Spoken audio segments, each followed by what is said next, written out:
नमस्कार, मैं नियाज खान और आप देख रहे हैं एनएमएफ न्यूज। दुनिया के दूसरे सबसे बड़ी आबादी वाले देश भारत को कई विदेशी कंपनियां एक बड़े ग्राहक के तौर पर देखती हैं। यही वजह है कि दुनिया के सबसे अमीर शख्स में से एक एलन मस्क ने भी भारतीय ग्राहकों को टारगेट पर रखकर स्टारलिंक इंटरनेट सेवा की शुरुआत की है, जिसका मकसद है भारत के उन गांवों और पिछड़े इलाकों में भी इंटरनेट की सर्विस पहुंचाना जहां अभी तक इंटरनेट नहीं पहुंच सका है। लेकिन अपने इस बड़े प्लान को सफल बनाने के लिए एलन मस्क ने मोदी सरकार से पंगा लेकर एक बड़ी गलती कर दी है।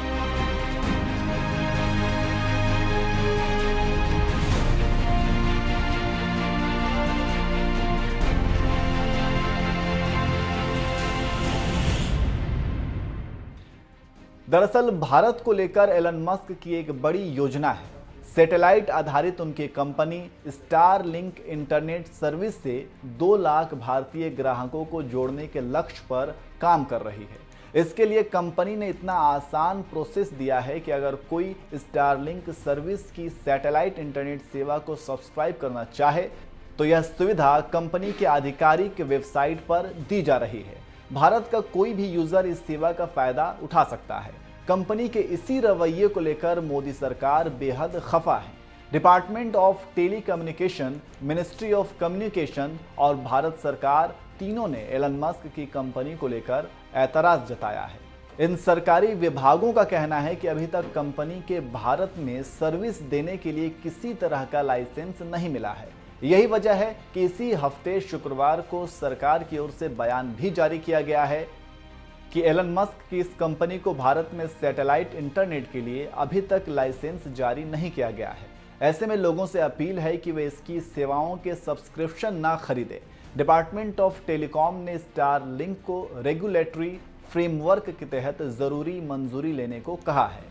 DOT ने कहा है कि कंपनी पहले लाइसेंस ले, फिर कम्युनिकेशन सर्विस के कारोबार में एंट्री करे।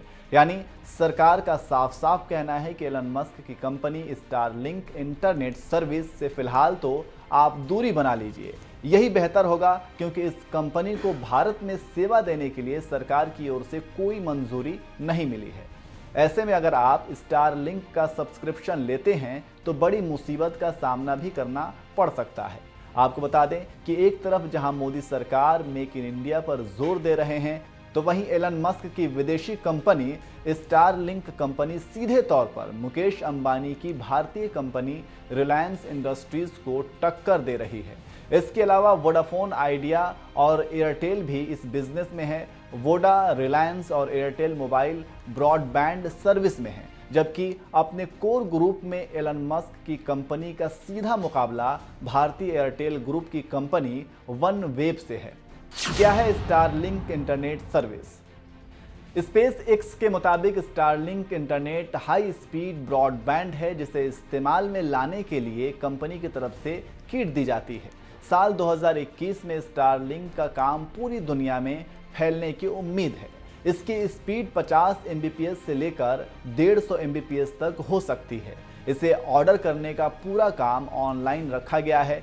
बाकी सैटेलाइट के तुलना में स्टारलिंक के सैटेलाइट धरती से ज़्यादा नज़दीक है, इसलिए इंटरनेट की स्पीड तेज़ होगी और गेमिंग, वीडियो कॉलिंग ज़्यादा आसान होगी। यह सेवा उन इलाकों में ज़्यादा कारगर होगी जहां आम इंटरनेट सेवा काम नहीं करती है, जहां मोबाइल कंपनियों के टावर नहीं हैं या इंटरनेट है भी तो बहुत धीमा। 5G स्पीड के बारे में अभी कुछ नहीं कहा जा रहा, लेकिन यह बात ज़रूर है कि 5G में जहां टावर की ज़रूरत होगी तो स्टारलिंक में ऐसी कोई बात नहीं है। स्पेस एक्स इसकी स्पीड 300 Mbps तक ले जाने की तैयारी में है, लेकिन एलन मस्क की कंपनी भारत में यह काम सरकार से मंजूरी लिए बिना ही कर रही है। यही वजह है कि मोदी सरकार ने एलन मस्क की कंपनी स्टारलिंक इंटरनेट सर्विस से लोगों को दूर रहने की अपील की है।